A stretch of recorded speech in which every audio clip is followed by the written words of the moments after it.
Hello, welcome back to the channel.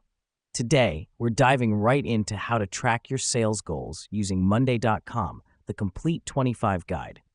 First things first, navigate to your dashboard. Here's where you can create a new board specifically for tracking your sales goals.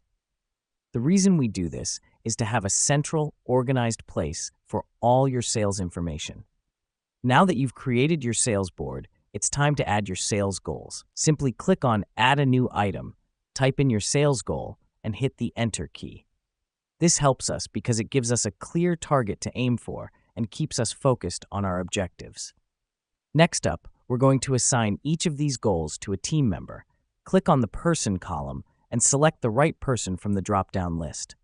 This step is crucial because it delegates responsibility and ensures that everyone knows their role in achieving the sales goals. Now, it's time for the important part, tracking progress. You can use the Numbers column to track actual sales and the Progress tracking column to visually represent how close you are to reaching your goals. The reason we do this is to have a clear visual representation of our progress, which can motivate the team and help identify any areas that need a bit of a boost. Lastly, it's not enough to just track your goals. You need to review and adjust them regularly. Set a reminder to review your board weekly so you can make necessary adjustments in real time.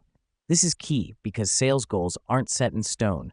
They can and should be adjusted based on actual performance and market changes. So there you have it, a quick and simple way to track sales goals in Monday.com. Remember, the key to successful sales tracking is regular review and adjustment. Thanks for tuning in, and see you next time.